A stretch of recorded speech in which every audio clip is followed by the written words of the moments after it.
Hello, and thank you for joining us today for Bees and Beekeeping, which is going to be presented by Jerry Gilbert. Once again, we're coming to you on Facebook and YouTube, and we're glad that you could join us. Jerry is a retired professor from the Jacksonville State University, and he is also a master gardener. So if you are a master gardener and you are watching this program, you are eligible for continuing education units towards your master gardening program. We are glad to have Jerry here today. He got roped into this when he came for another program, and I found out he knew about bees. And I thought it would make a great program for us. He has been beekeeping for approximately 10 years now. So we welcome him to share his information with us about bees and beekeeping. Jerry, I'll turn it over to you.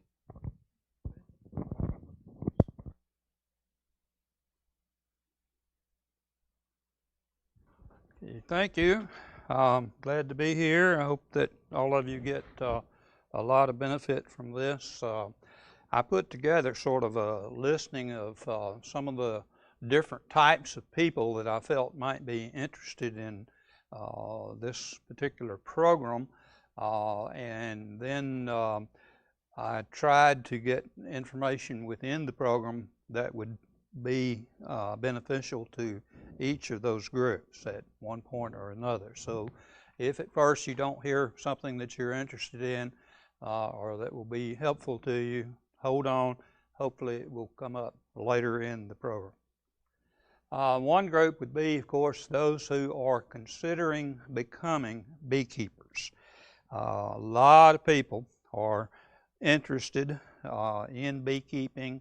It seems to be a sort of a heightened interest in that subject now, not because of the virus necessarily, but I think the publicity about saving the bees perhaps has encouraged a lot of people to look into it and consider the possibility. And we're going to talk about some of the things that you need to consider as you decide whether or not, in fact, you want to become a beekeeper. Another group would be those who want to know what they can do to save or to help to save the honeybees, because the honeybees, while not actually on the verge of extinction, are somewhat threatened, and we do need to take steps to try to protect them, and I will go over some things that will help in that regard, I think.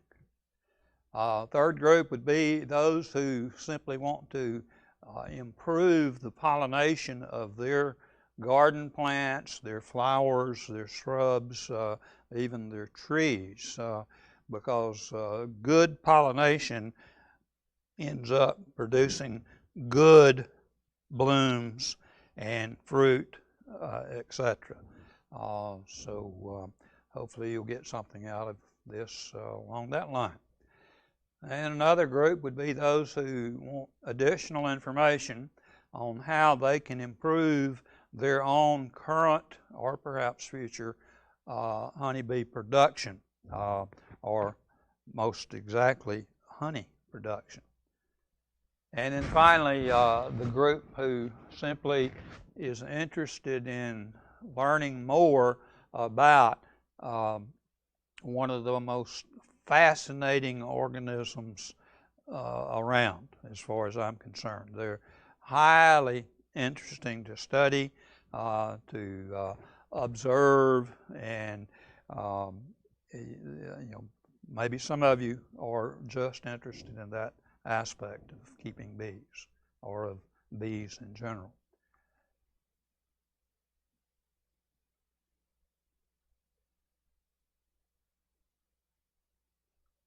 Okay, we'll start off with some honeybee facts, just some interesting things about bees that you may or may not actually know.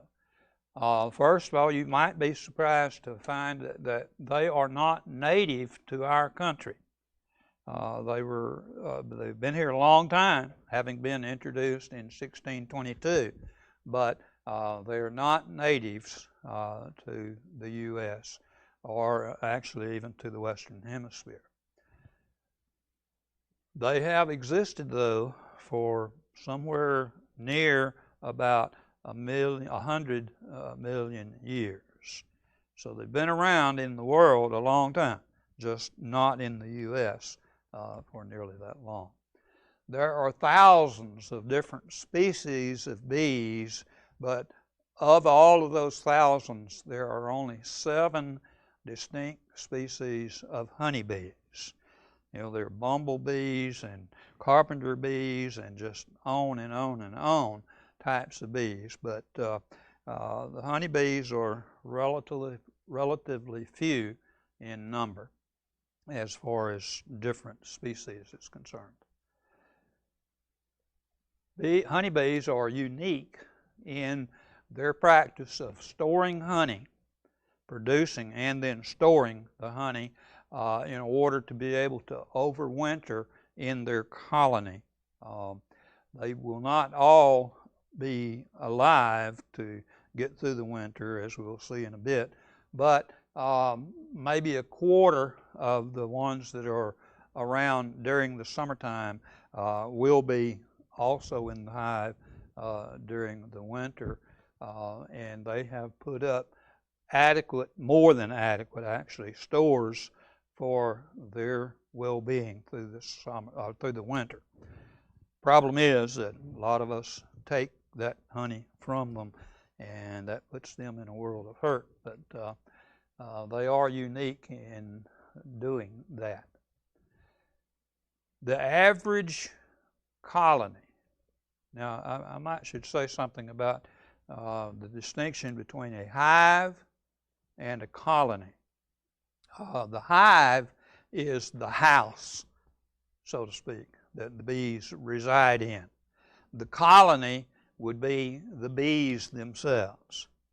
Now, we do use them interchangeably a lot, those two terms, and I most likely will do so during this presentation. But strictly speaking, the two terms, hive and colony, have very distinct, different meanings. But the average colony contains usually somewhere between 40 and 60,000 bees at its peak during the early summertime.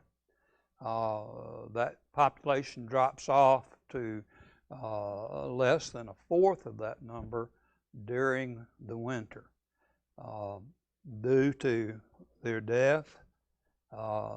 Bees do not live very long, 6 to 7 weeks on the average, so there's a lot of dying, and also the queen reduces her laying rate as winter approaches. So the population within a colony drops significantly during the late fall and early winter time. But during peak times, 40 to 60,000. It's hard to imagine that many bees in one hive, but that's sort of the average. And most beekeepers will have multiple hives. So you're getting up into the hundreds of thousands of bees in a given apiary a lot of the time. Now, something that you might never have thought about is the fact that honeybees are the only insect that produces food that we humans eat. The honeybee produces the honey that we eat. No other insect produces something that we eat. They may contribute through various activities to production of something, but they themselves do not directly produce it. Honeybees do produce the honey. The dollar value is substantial too. In the year 2000, the value of the honey produced in the U.S. was some $200 million. But their pollination value is far more substantial than that. In that same year, 2000, the value of the pollution activities of the honeybees in the U.S. Amounted to some 14.6 billion with a B dollars of value. So very important financially. And they're very critical, and I'm sure that you've seen this referred to numerous times, but they're very critical in the production of about a third of our food. And generally speaking, it's amongst the better food that we eat that they're important. You know, the fruits and lots of the vegetables, and actually indirectly even the beef, because they are very active in pollinating clover, which the cattle eat as they're grazing and growing to provide our hamburger and steaks and so on. But they're critical in the production of about a third. And if you take that away, our food experience would not be nearly as good as it is. Continuing with the importance of the honeybees, you recognize Einstein here.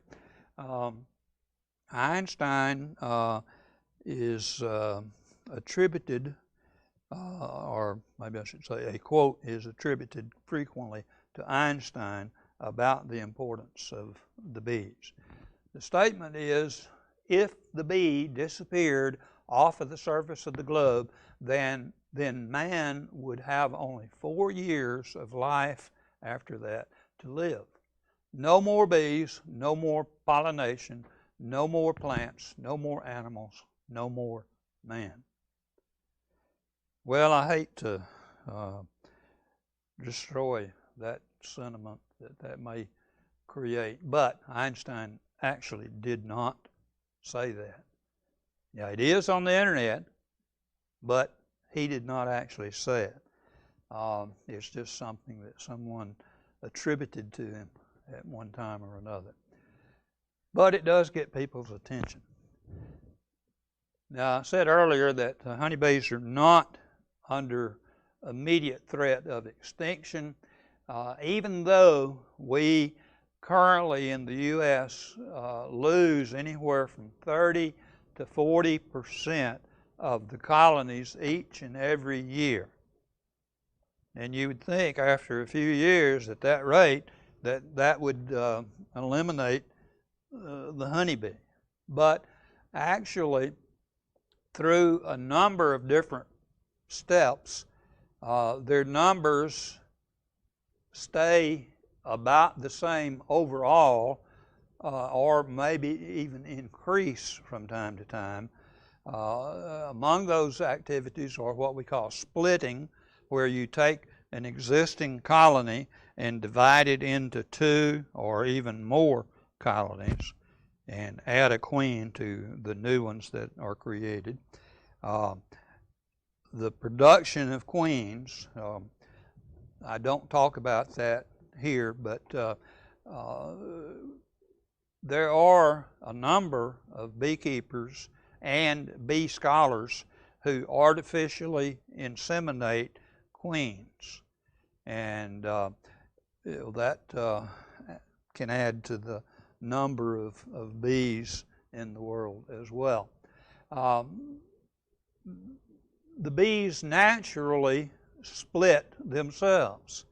When they get to a certain size in the colony, they will divide, and about half of them, or maybe a little more than half, will go out and establish a new location for themselves, leaving a portion of their former housemates, hive mates, in the old hive. And so they divide themselves as well.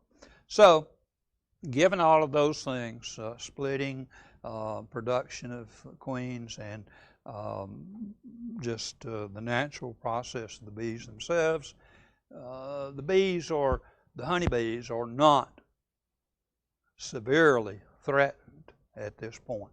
But we do need to be concerned about them, and we do need to take steps to take care of them. Still on the overall importance of honeybees, let's talk a bit about pollination. You can see the cucumbers there. The one on the left side is sort of a desirable looking cucumber. The other three are disfigured, discolored, and not that great. You probably wouldn't eat them even from your garden. You definitely would not find them at the supermarket because the supermarket wouldn't have them looking like that. But that's due to a lack of pollination, a lack of adequate pollination. The blueberries in the two hands there, the hand on the left of the screen, that's a well-pollinated bush that produced those berries. The one on the right, not so well pollinated. And then all of you have seen ears of corn that looked something like the one there. That's due most of the time to inadequate pollination. And then that weird tomato, same thing. I believe it was in the Anniston paper. They had an ugly tomato contest here a few weeks ago. I would just about guarantee that the ugliest tomato was the result of poor pollination. So pollination is very important. Again, that figure 1/3 of our food. And the more and better pollination you have, the more production you're going to have, the better quality you're going to have, and the plants and their seed are going to be more viable due to good pollination. And all of this that I'm saying about the importance of pollination is far more important to our non-food plants than it is actually to our food-producing plants. So that adds a lot. Now the honeybees are facing greater and greater threats through loss of habitat, agricultural practices. You hear about the almond pollination out in California. That's the extreme example of a monoculture. I'm originally from West Texas, where you have thousands of acres planted to soybeans, and another example of monoculture.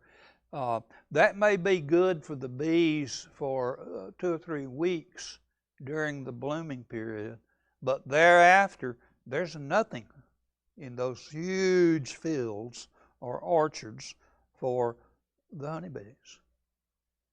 Yet our farmers are going bigger and bigger and bigger and creating more and more monoculture, which is not at all good for bees.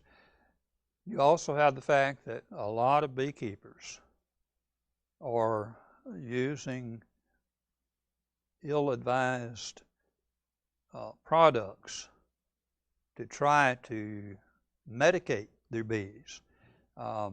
If I told you that we put insecticides in beehives which are full of insects, well, that doesn't sound so good, does it?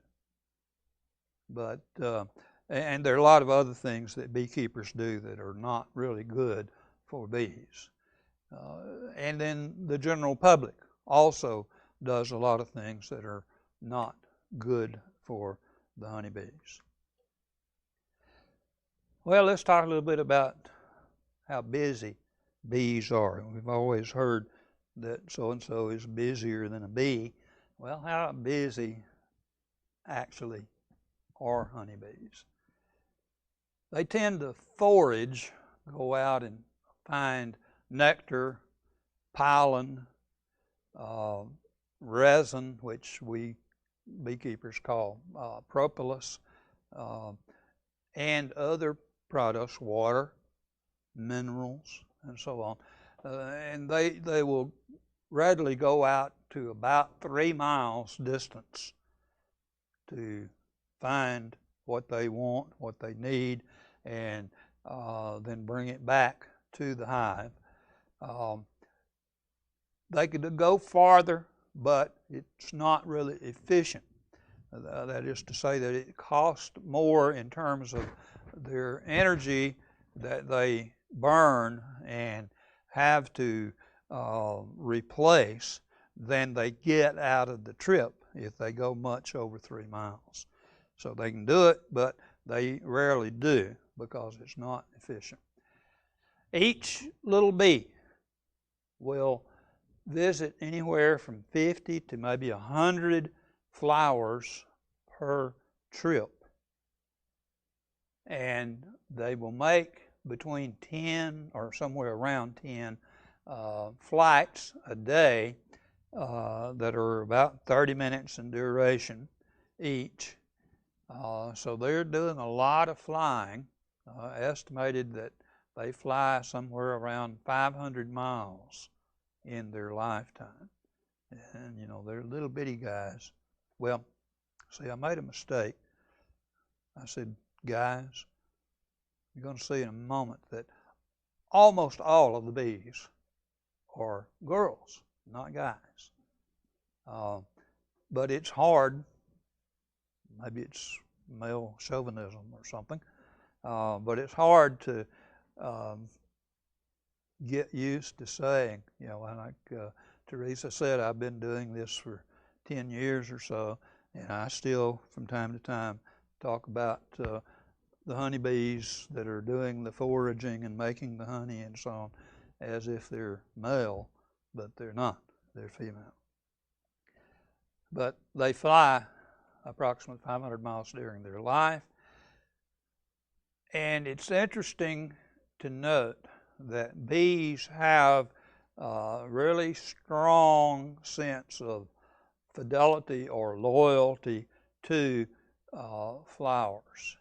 That is to say that when they find something that has a good bit of good quality nectar or pollen, they tend to just work that particular type of flower until that quality drops significantly, and then they'll go to another type that one of their sisters has found elsewhere, and they'll be loyal to it until it sort of plays out. But that may explain, you hear people all the time saying, well, you know, I've got this particular plant that's supposed to be good for bees, and I've yet to see a bee on it. Well, the reason for that most all of the time is that the bees are working some other type of plant that at the moment is of better quality than the one that you think they should be working.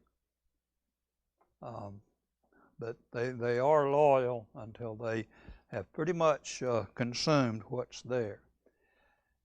They usually transport over half of their body weight when they're carrying nectar from the flower back to the hive.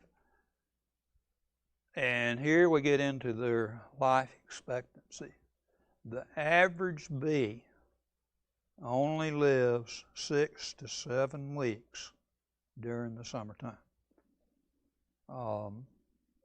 That's pretty short lifespan, but that's what it is. And in part, it's due to the fact that they work themselves to death. Now, bees literally wear out their wings flying back and forth. The wings become tattered and kind of, sad looking toward the end of their life. Now, an amazing statistic, I think, is that during the lifetime of a given honeybee, it only collects enough nectar to produce 1/12 of a teaspoon of honey.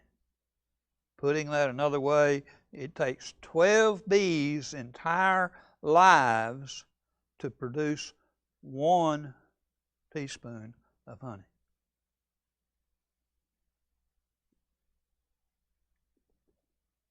They generally have to visit somewhere around 2 million flowers and fly some 50,000 miles to produce 1 pound of honey.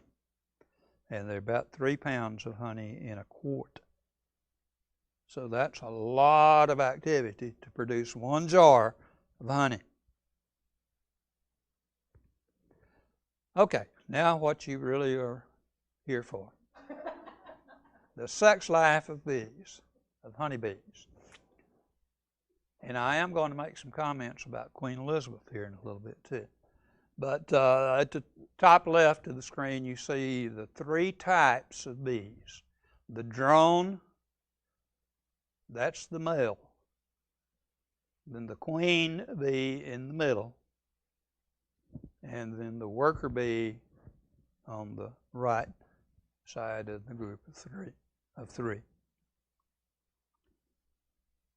The average colony only has 1 queen, though sometimes, but it's not common at all, you may have a couple of other queens in a colony, usually a daughter of the mother queen.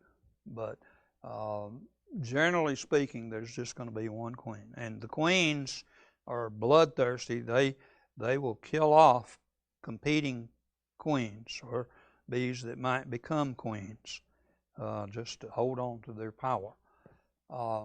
But there's usually 1 queen per colony, several hundred of the drones, the males, and then all of the other 40 to 50,000 or so are worker bees.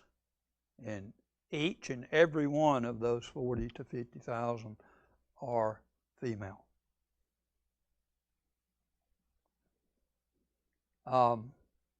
As a young virgin, the queen will go on 1 or occasionally a few, maybe 3 or 4, mating flights, and will mate during that flight or those flights with several different drones,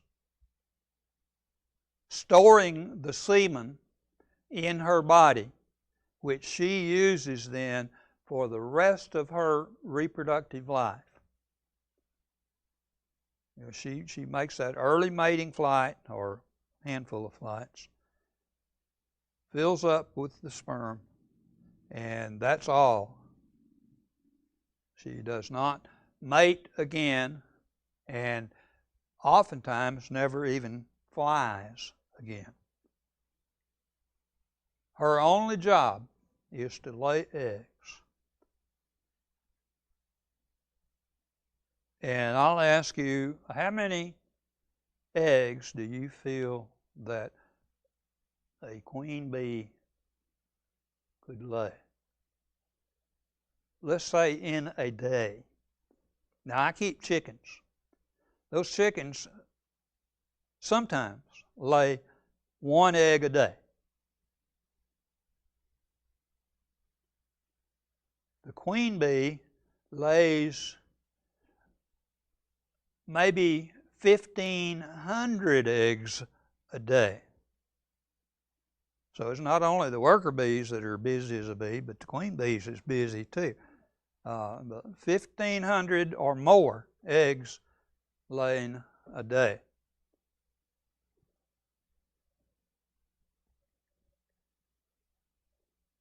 And that's all she does. Everything else is done for her. The worker bees feed her, they groom her, they take care of all that she might need. All she does is lay eggs. Now, the queen bee, just like Queen Elizabeth, really is not the ruler of her colony.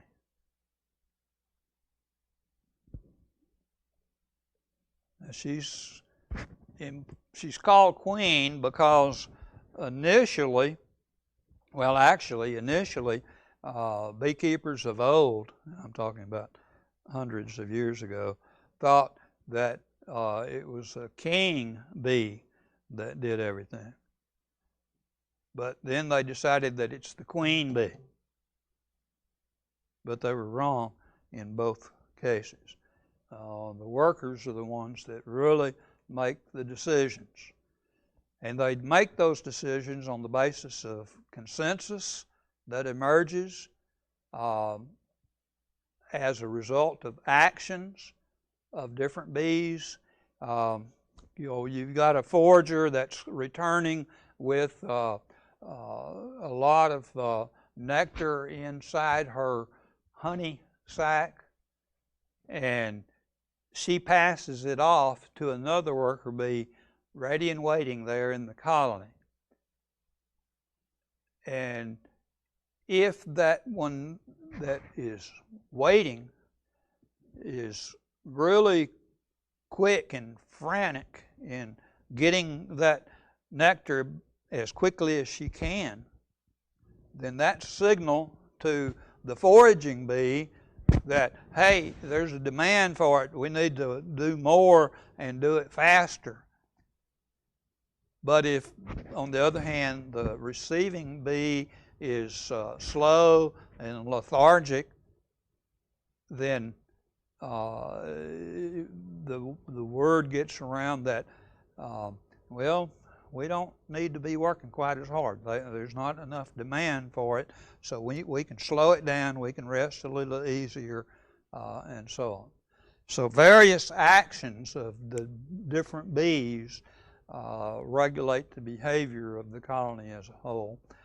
And then there are all kinds of pheromones or smells that are present in the colony, and those are determinative of what is done and how it's done and so on as well. But the queen's not issuing orders. Okay, let's look at the worker bees, the ones that once they're there really count. They are, as we've said, all female, but their reproductive organs are not fully developed, so they don't lay eggs. But if something happens to the queen and egg laying drops off by the queen, and particularly if the queen dies, then after about 3 weeks, the worker bees, some of them, many of them, will develop their reproductive organs and will start laying eggs, which is not good for reasons that we'll see in just a moment. The worker bees perform different jobs, largely based on their age. When they first are born or first emerge from the cells, they're basically housekeepers. They clean and polish the cells and that sort of thing. Then after a few days, they will start feeding some of the larvae that are in the cells. And the newest ones will feed the oldest larvae. And then after a few more days, those older bees now will start feeding the younger larvae because it's more, you need more precision, or they need more precision, more carefulness. And then they go through all kinds of different jobs, through guarding the entrance. That's about the last thing they do inside the hive during the first let's say 3 weeks or so of their life. And then the last half of their life, they're out foraging and scouting for new sources of nectar and so on, or places to take up residence even. But age pretty much controls things. But if the needs of the hive change for whatever reason, they can revert back to doing things that they previously done that they haven't done in a few days. Or they can go ahead and skip a stage or two and start doing things that they would normally only do at a later point in their lives. Okay, first 21 days or so they're in or on the surface, usually around the entrance to the hive. And then the second half, they're outside, as we said, foraging, scouting, and so on. Now, winter bees, I said earlier that the worker bees literally work themselves to death, wear out their wings, and so on. And that's why they only live 6 or 7 weeks. But in the wintertime, the ones that are in the colony through the winter can live for several months because they're not working as hard. They're a little different in makeup, in that they've been given special layers of what we could call fat to survive through the winter, but it's largely due to their lack of doing all of that flying that they're able to live so much longer. Well, I'm going to be chauvinistic again. It seems like it'd be a wonderful life to be a drone. Or is drones' only job, really, is to mate with queens. Now, they do not mate with their sisters, who are the worker bees. Their only job is to mate with queens.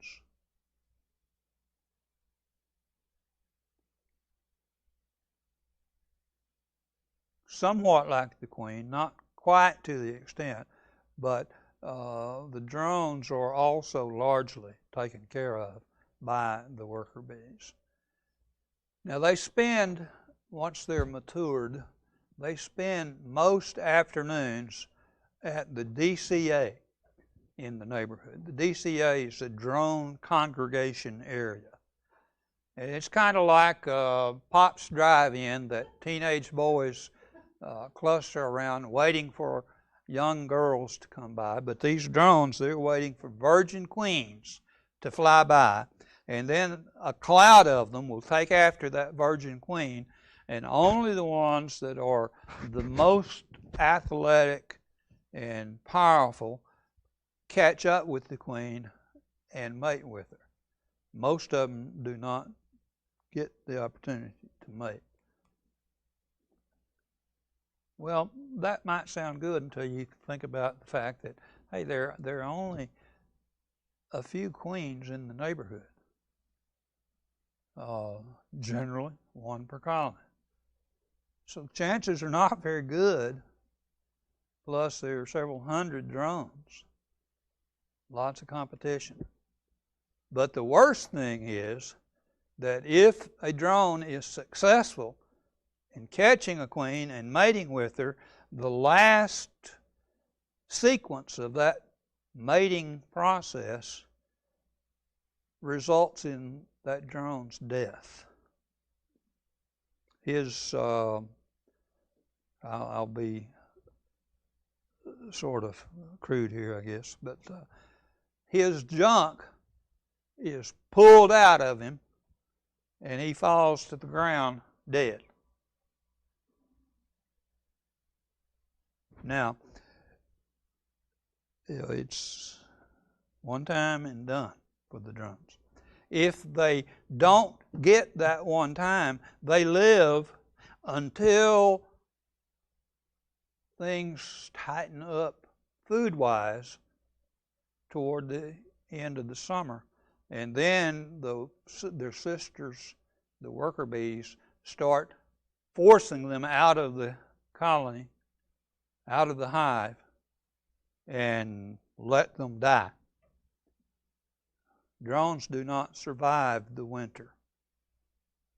So it's not really nearly as good a life as you might initially think.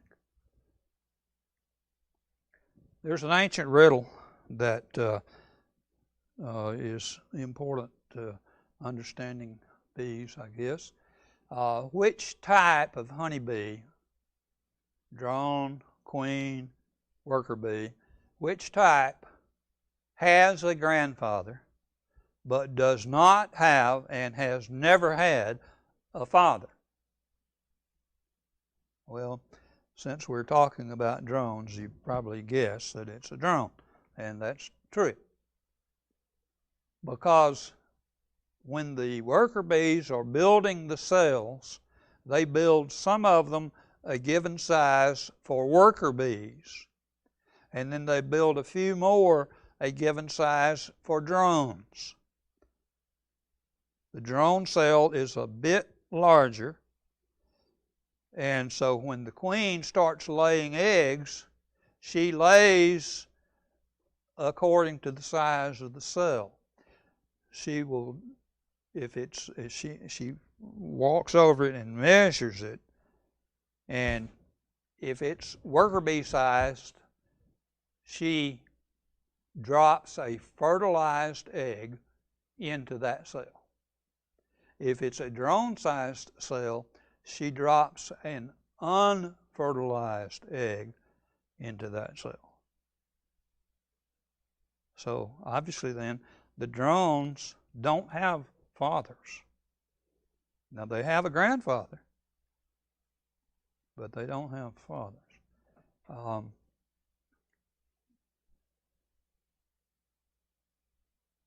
And be aware of the fact that it's the workers that determine the size of the cell. Okay, let's talk just a little bit about getting started in beekeeping. There are a lot of things that you need to consider. Some of them you need to consider right away. But one thing, of course, would be the cost. Beekeeping is fairly expensive. It maybe is not as expensive as tournament fishing, but it's fairly expensive. For one hive and the other necessary equipment, it will run from $300 to $500, and we recommend that you always start off with two so that you can make comparisons between the two and see that one of them is not doing well, and you need to check that out and see what's going on. You don't have to have two, but it's better to have two, and there are other reasons for that too. The time required, it's going to vary a lot from person to person. Some people, it may be a couple of hours a week. Other people, it may be 8 or 10 hours a week on average, and it varies from season to season. In the winter time, there's not a whole lot that you have to do other than repair and put together more equipment for the coming year. The location. A lot of people are concerned, do they have room for the bees? The city resident is especially likely to be concerned about that. But we said early on that the bees will forage 3 miles or so. So they're not restricted to your backyard. So you probably do have room in that sense to produce bees or to have successful beekeeping activities. The access, you need to be able, particularly if you're going to put them out in the country somewhere, you need to be able to access that location all year round. Don't put them behind a stream that runs during the winter time because you wouldn't be able to get to them as readily. You need to have not only access from home to the hives, but you need access around the hive as well in order to work them. You need to be sure that you have adequate resources for the bees in terms of plants, water, and so on. I happen to live in what was a huge area of pulpwood production. Most of the land that is in my community was originally paper company land. And so it's almost monoculture in terms of pines, which is not good. But keep that in mind, and nearness of water sources and so on. Neighbors are potentially problems, but usually if you talk with them, and then particularly if you give them a jar of honey every once in a while, that's no big deal. Laws and regulations. There are lots of different laws from city to city or ordinances. I've been told, I believe it's in Anniston, it could be in Oxford, or it might be both, that you have to put your hives so many feet away from your property line. That's about the only law, I think. There are some state laws that are much more important. There are many decisions that you have to make. What kind of hive? There are half a dozen or more different types of hives. The size of hive that you're going to use. There are 8-frame hives. There are 10-frame hives. There are 5-frame hives, and so on. Decide on what you're going to use. What are you going to have in those hives? Different kinds of equipment inside. Where are you going to put them, and what are you going to place them upon? You don't want to put them down on the ground. You want to raise them up a bit, typically 15 to 18 inches, but you need to get them off the damp ground for sure. Now, a question that people often have is, where do we get the equipment? Well, there are national supply companies. A few of the leading names are Kelly, Dadant, Man Lake, and a few others. There are also places in the area that are, I guess you could say, local suppliers. There's one over in Glencoe at the Red Barn. They can provide you with most of the things that you need. There's one up on Lookout Mountain a few miles north of Gadsden, Lookout Mountain Honeybees, and several other places around. You might be inclined to want to make your own, but I wouldn't recommend that. You've got to be very precise, and unless you're a really good woodworker, it's hard to get them to be tight enough to really be good.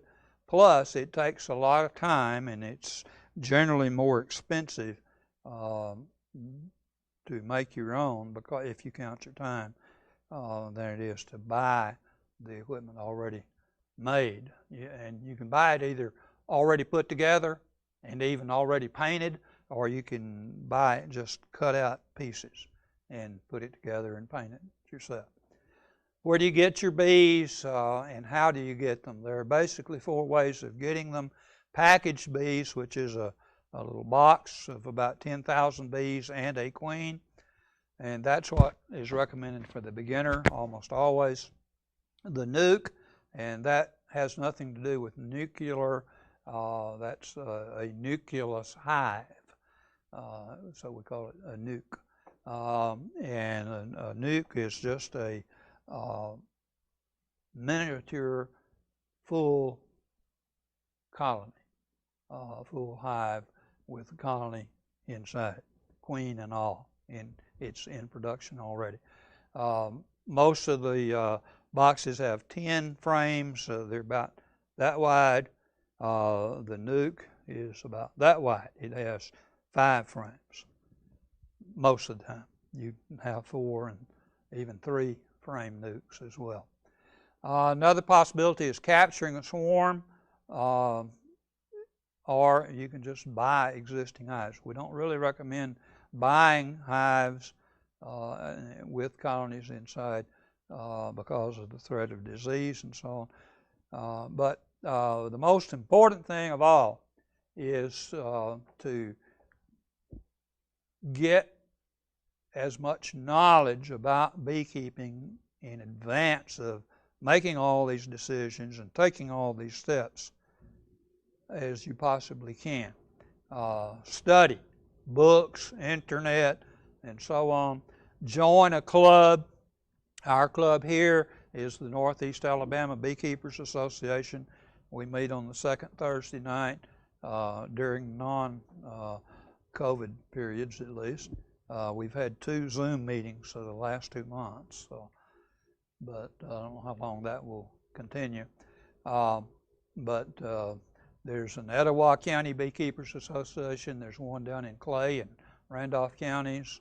There's one in Blount County, and of course Jefferson County and Chilton County, and I think there's 30 some odd clubs in Alabama. So you should be able to find a club nearby. I strongly recommend that you take a beekeeping course, a beginning beekeeping course. Our group offered one this past January, and depending on how things go, may or may not offer it again this coming January. And get yourself a mentor, somebody that is experienced, and it's really better to get several because they're each going to have their different ideas and different practices and so on. I'm going to skip over a little bit in the interest of time. Trees are better for bees than flowers and shrubs are, simply because of the massiveness of their blooms, the number of their blooms.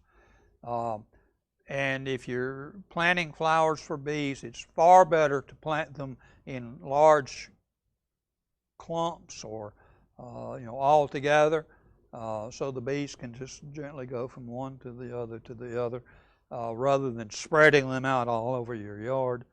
The bees prefer blue, purple, yellow, and white flowers. Red is the least popular because they see red as black, and black to the bee is, it brings to mind bears, and they don't like that, so they tend to avoid dark things.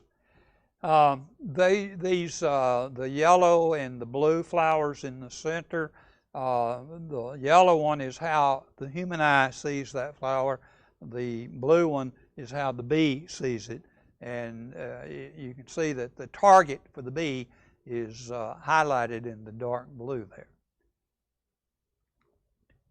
They prefer single over double flowered varieties. They prefer clusters and panicles of small blooms rather than just a big single bloom.